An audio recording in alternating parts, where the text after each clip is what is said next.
The financial independence movement in Wales is a fairly new phenomenon. Imported from the United States, we've started to cotton on and folks are paying off their debts and finally taking control of the money that they earn.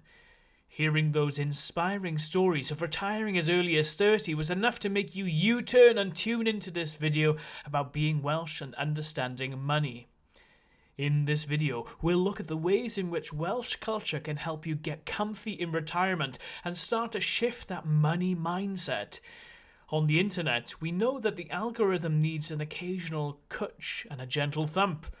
Let's make this video as great as it can be. Oh, thanks Donald Trump. No, I can't end the poem like that, so I'll try it another way. Diolch yn fawr for tuning in. Now, let's crack on straight away. Why am I making a video about Wales and financial independence? What have these two things got to do with each other? Very good question. Well, I happen to be Welsh, born and bred, and I was interviewing Mama F.I.R.E. So if you're at all clued up with the personal finance space, Mama F.I.R.E. is a Scottish YouTuber, one of the first that start talking about money in this way. And she has, I think, 80,000 subscribers on YouTube, and I've had the privilege of being able to speak to her on my podcast.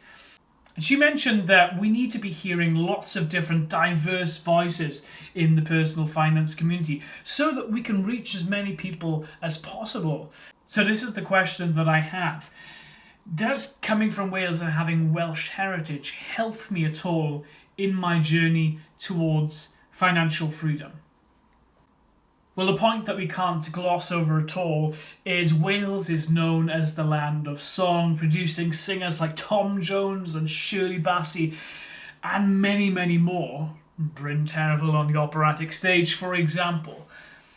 There's a long, long line of well-established, famous, beautiful singers coming from Wales. And I happen to spend my career as a creative person, as an opera singer, on the operatic stage. And indeed, that is how, up until this point, I have created most of my wealth, is by singing and then by investing that money that I make into investment markets. So it's quite a funny thing for me to think about when I think about financial independence and think about Wales, that the idea of singing always comes up. It's a part of the culture. Chapel singing, Eisteddfod, singing lessons for me as a kid. And I just find it quite funny that even though I'm on this journey to financial independence, I am the stereotypical Welsh person that is a singer, and that is completely normal and part of the everyday culture in Wales. So I'm extremely proud, but I also feel extremely privileged that by the culture that I grew up in, that the love of making music was instilled within me, and that this allows me to use this pathway to create a journey towards financial freedom. I mean, mind absolutely blown.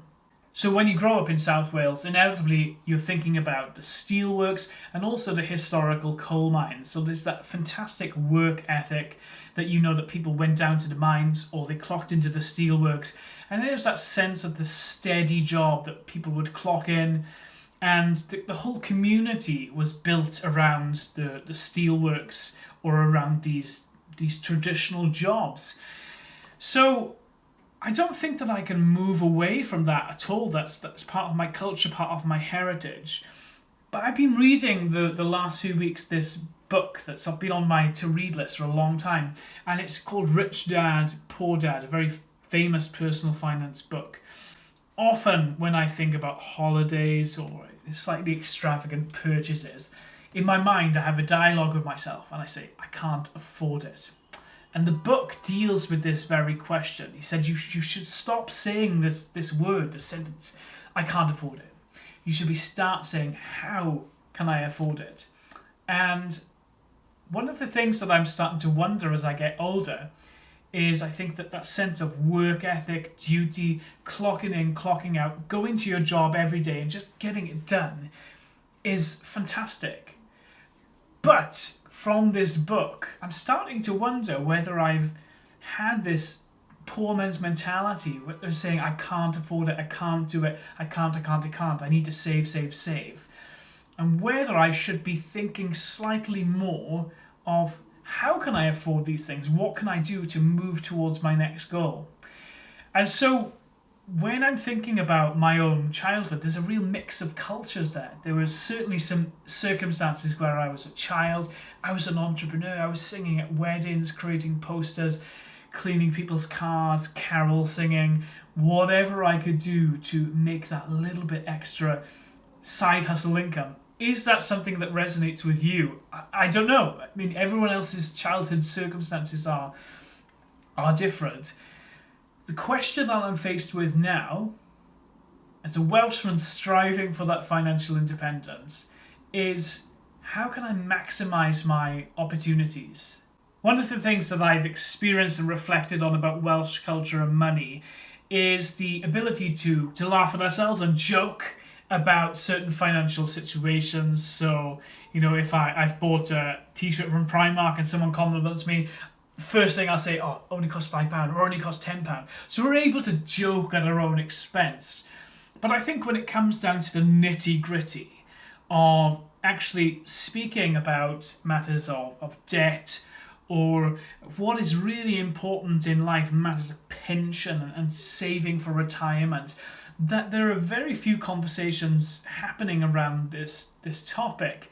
And when I think back to my father's work ethic and his generation before that, I just don't think that was part of the culture at all. So I think we have moved into a completely new zone.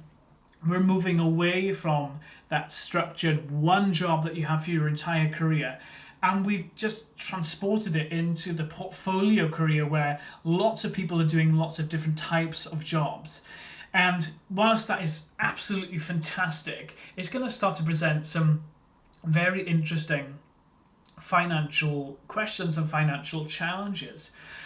So I think, like Mama Furfur, what I would love to hear is to start hearing more voices from Wales talking about their own personal relationship with money, how they manage the day-to-day, how they're paying off their debt, or indeed how they're moving towards financial freedom. There definitely are other people out there.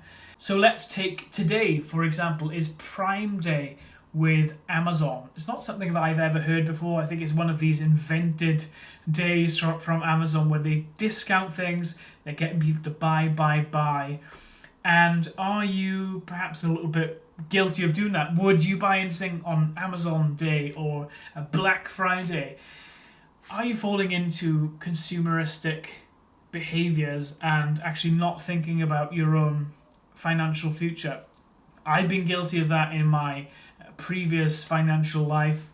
I've made some changes now, and I'm committed to talking about how best to move towards those financial goals, which I think will best serve me in my later years and even in 10 to 15 years' time.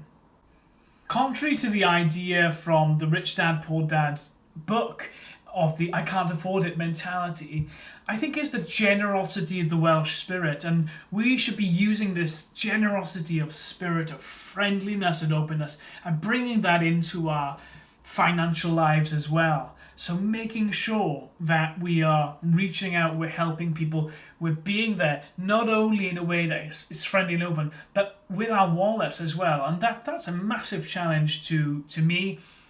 If you are someone that's on the journey of financial independence, then I want to challenge you and ask you, is generosity, is charitable giving, is thinking about other people's needs also a part of your financial plan? So I'm setting myself a bit of a challenge this week. I want to make as many videos on this YouTube channel as I can to keep myself accountable and to not think that all of this content needs to be absolutely perfect. It's just a chance to talk a little bit about subjects here and there, to put my ideas out there onto YouTube and to give you, the listeners, the chance to listen in. Do come back later in the week for further thoughts, and I look forward to seeing you for many, many more videos. My name is Joshua. This is The Art of Money Saving, the place where creatives come to learn a little bit more about personal finance. See you next time. Bye.